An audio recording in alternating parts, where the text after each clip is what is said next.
Fallait bien que ça arrive.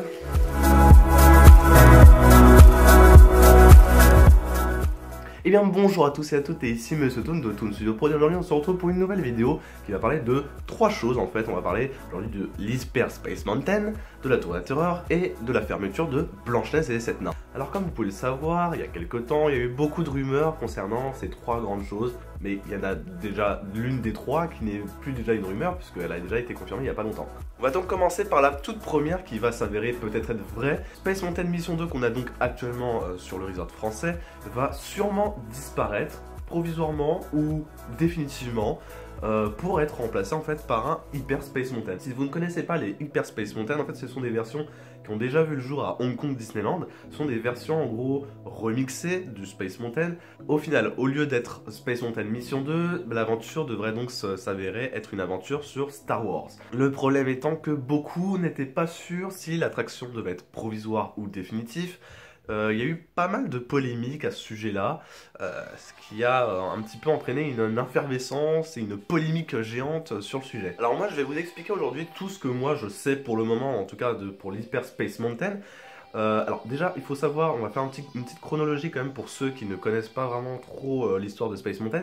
Il faut savoir déjà que, tout d'abord on a commencé par la mission 1 qui était donc de la Terre à la Lune, qui était donc basée sur l'histoire de Jules Verne, du voyage de la Terre à la Lune, ce qui paraît très logique en soi. Après, nous avons donc eu une deuxième mission qui était à la conquête de la supernova finalement, dans des contrées beaucoup plus dangereuses de l'espace, des aventures beaucoup plus cosmiques, et on rentrait vraiment en plein cœur de l'espace, j'ai envie de dire en fait. Et là, on passe à une troisième version, là, donc ce sera la troisième version de Space Mountain, qui sera donc une aventure sur Star Wars. Alors je tiens à préciser déjà quelque chose avant vraiment de m'avancer sur le sujet. Je tiens déjà à préciser que finalement, quand on prend un peu de recul sur la chose, on se rend compte déjà que le Space Mountain Mission 2 était extrêmement, mais extrêmement différent déjà du tout premier, puisque on perd un peu déjà sur l'univers steampunk, clairement. On perd énormément sur l'univers steampunk. En plus de ça, on ne respecte plus du coup l'univers un peu Jules Verne qui s'allie un petit peu avec l'univers du Nautilus à côté et tout ça. Tout ça a totalement disparu dans le Mission 2. Alors finalement, est-ce que c'est une mauvaise chose ou pas d'avoir fait une troisième version pour Space Mountain? Alors je dirais oui et non. Parce que peut-être que en effet, changer Space Mountain est une très mauvaise chose, mais peut-être aussi que il va s'avérer beaucoup mieux que le deuxième. Après, l'autre problème qu'on peut se dire, et je pense que c'est vraiment la grande frayeur de tout le monde, c'est on n'aimerait pas forcément que tout Discoveryland se transforme en Star Wars Land, ce que je comprends énormément, puisque finalement là c'est même pas on perd clairement du steampunk, c'est carrément que tout le land de Discoveryland n'a plus aucun rapport. C'est comme si on mettait, je sais pas, on remplace BTM par un truc complètement différent, un autre film complètement différent qui vient de sortir il y a pas longtemps. Donc finalement je peux comprendre les avis de tout le monde, mais du coup attendons, moi je pense que le mieux c'est attendons de voir finalement si cette version de Space Mountain ou pas est si vraiment catastrophique que ça, parce que justement je vais passer après à un deuxième sujet, c'est concernant justement les Gardiens de la Galaxie. Donc si vous ne savez pas aussi, Disney California Adventure va donc être modifié normalement. Alors je sais pas exactement la date, je sais que c'est dans les prochains mois normalement, je crois vers avril-juin, je crois qu'ils auront modifié la version. Ceci dit, voilà, ils ont donc prévu de faire un énorme changement. En gros, il n'y aura plus du tout la Tour de la Terreur avec la 4ème dimension, mais vraiment une toute nouvelle aventure avec les Gardiens de la Galaxie. Il y a eu énormément de polémiques parce que ça a été limite l'attraction Disney la moins accueillie de tous en fait, puisque finalement les fans vraiment Disney se sont sentis trahis, se sont sentis complètement insultés de remplacer une attraction on va dire qui était vraiment mythique finalement des parcs Disney.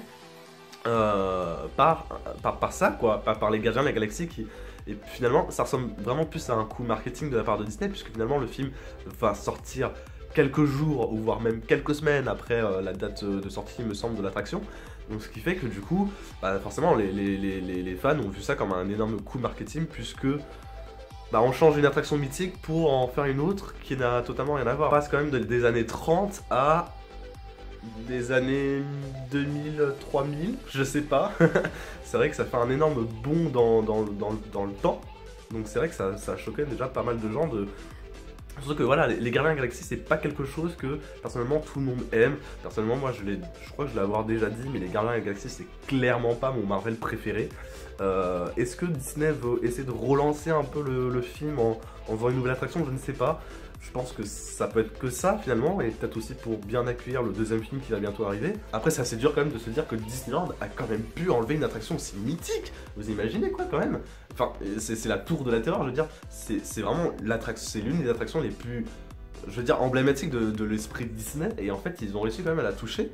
Et c'est ce qui arrive actuellement en plus avec notre Space Mountain, c'est-à-dire que vraiment Space Mountain c'est un peu notre emblème de Disneyland Paris, c'est le seul Space Mountain qu'on a vraiment pas ailleurs finalement que chez nous dans les parcs Disney, parce que je vous rappelle, c'est le seul qui a des loopings, c'est le seul qui va très très vite, qui a un décor vachement steampunk, détaché des autres parcs Disney, et qui a surtout une storyline derrière en fait, puisque les autres Space Mountain n'ont pas du tout de storyline et n'ont rien à voir avec celui qu'on a actuellement. Après, je peux vraiment comprendre et je nous soutiens vraiment parce que j'espère que moi aussi, comme vous et moi, j'espère que clairement cette attraction va être provisoire. En tout cas, pour revenir sur la Tour de la Terreur, j'ai pas envie vraiment de vous inquiéter, mais j'ai quelques infos qui sont pas très rassurantes en fait. Je vais vous dire en fait qu'est-ce que prévoit normalement les parcs Disney, en tout cas pour la Tour de la Terreur avec les Gardiens de la Galaxie. En fait, de ce que j'ai pu entendre en fait, ils ont dit que ils essayaient en fait de déployer cette nouvelle attraction en tout cas à Disney California Adventure, parce que apparemment là-bas déjà la Tour de la Terreur n'était pas vraiment une attraction emblématique. Je vous ai expliqué un petit peu le concept de l'histoire, c'est qu'en fait normalement cette Tour de la Terreur que vous avez à Disney California Adventure, qui est exactement la même tête que notre Tour de la Terreur au Walt Disney Studios, en fait c'est parce que c'est notre Tour de la Terreur de base, c'est-à-dire qu'en fait c'était des concept art normalement qui étaient prévus pour notre parc. Et en fait on n'a pas eu le budget nécessaire pour dès l'ouverture des Walt Disney Studios. Et qu'est-ce qui s'est passé? C'est qu'en fait finalement les parcs américains ont repris le concept art, ont repris tous les trucs, et en fait l'ont du coup totalement fait au Disney California Adventure et non pas au studio. C'est pour ça qu'on l'a eu beaucoup plus tard. Et le truc c'est que Disney en fait essaye de déployer cette nouvelle attraction un peu inédite, on va dire, qui change totalement. Et en fait leur but c'est clairement de voir est-ce que l'attraction va plaire au public américain, et si c'est le cas, eh bien ils aimeraient le déployer dans tous les autres parcs Disney. Donc je veux pas vous affoler les tout, hein. Si les Gardiens de la Galaxie marchent en effet à Disney California Adventure, est-ce que du coup ça va être déployé dans les autres parcs Disney? Il y a de très fortes chances, oui, malheureusement. J'espère pas. En tout cas, c'est vrai que c'est un sujet qui quand même fait un peu peur, parce que finalement on se dit que si la critique américaine, je dis la critique américaine, que ça. En gros, si les Disney fans, on va dire, de Disney California Adventure aiment en tout cas l'attraction, ça veut dire que en gros, Disney aurait un petit peu gagné le pari et va donc déployer tous les Gardiens de la Galaxie dans les autres Tours de la Terreur dans le monde, ce qui est une grosse catastrophe, je vous le dis. Et puis clairement, ce qui est aussi assez étonnant, c'est que comme par hasard, finalement l'Hyperspace Mountain finalement sort en même temps que Star Tour quasiment. Star Tour 2 sortira donc en mars 2017 et l'Hyperspace Mountain en avril 2017. Ce qui veut dire donc que finalement c'est quand même bien cadencé. Mais déjà je peux vous assurer sur une seule chose les toons, c'est que déjà à mon avis l'Hyperspace Mountain pour ma part ne sera pas définitif. À mon avis, il y a 80% de chances que ce ne soit pas définitif. Pourquoi? Je pense que Disney n'est clairement pas assez fou pour se dire qu'ils vont clairement garder l'aspect steampunk et totalement de Discoveryland et l'ambiance même de Discoveryland avec une attraction qui est carrément portée sur Star Wars. Enfin, je vois pas du tout le rapport. Donc je pense que au niveau de ça, je pense que Disney ne va pas la modifier déjà rien que pour ça. Ça paraît bête, mais c'est vrai que, à mon avis, si ils n'ont pas prévu de changer le dôme ou quoi que ce soit, ou l'aspect en tout cas extérieur de l'attraction, je vois pas en quoi ils mettraient un Star Wars à l'intérieur qui n'a absolument rien à voir avec la façade extérieure. Ça voudrait dire que sinon, si c'est définitif, ça voudrait dire qu'ils feraient des travaux sur la façade comme ils sont en train de la faire actuellement pour la Tour de la Terreur à Disney California Adventure. Donc finalement, moi je suis plutôt rassuré en vrai. Mais après je peux comprendre tous ceux qui sont en train de dire que finalement c'est un peu une insulte, voire c'est n'importe quoi, le fait que Disneyland Paris veulent totalement changer ce Space Mountain définitivement. Parce qu'imaginez si c'est définitif, bah oui, en effet, là par contre il y a un énorme problème. C'est qu'on est en train de renlever une attraction mythique des parcs Disney pour la remplacer par quelque chose finalement de pas très mythique. Mais en tout cas, j'aimerais bien voir vos avis en commentaire, parce que j'aimerais bien voir justement si vous avez des informations au sujet de sur cette nouvelle là. Est-ce que c'est définitif, si c'est pas définitif? En tout cas, c'est Ça s'avère encore être une rumeur. Alors il y a eu beaucoup de gens qui ont dit que ça allait arriver, mais on n'a pas eu encore de confirmation sûre de la part de Disneyland Paris, donc soyez patients quand même et ne vous en parlez pas trop sur ce sujet-là. Et enfin, on va terminer avec la troisième grande rumeur, et bah c'est la fermeture de Blanche-Neige. Et oui, la fameuse attraction de Blanche-Neige finalement va peut-être être remplacée donc par un pavillon des princesses avec la Reine des Neiges. Alors ça, clairement, hein, je vais vous le dire, je vais m'exprimer sur la chose. Je pense que c'est clairement une mauvaise idée, parce que là c'est exactement le même problème que les deux précédents sujets qu'on vient de faire. C'est on est en train d'enlever une attraction clairement mythique et qui était clairement de la pensée de Walt Disney pour la remplacer par la Reine des Neiges. Il n'y a pas un problème là?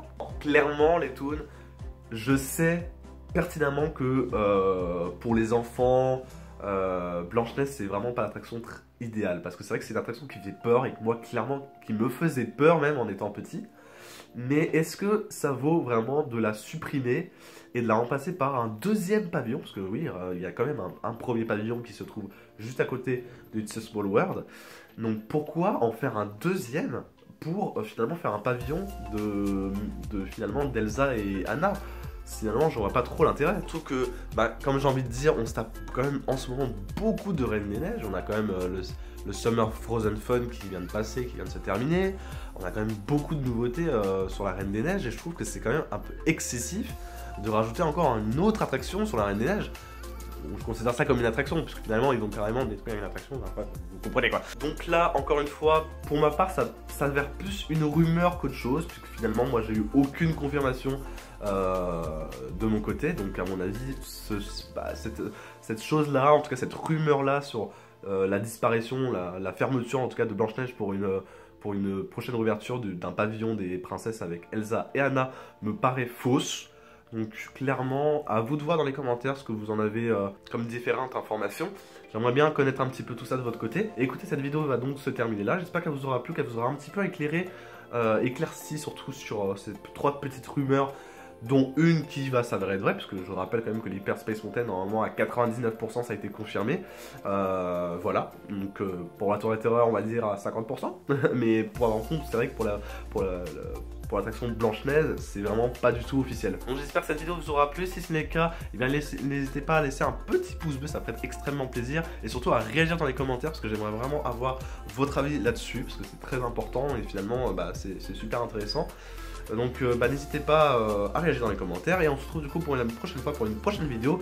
Merci de m'avoir suivi, c'était Monsieur Toon de Studio Prod. Et on se retrouve la prochaine fois. Allez, portez-vous bien, ciao ciao.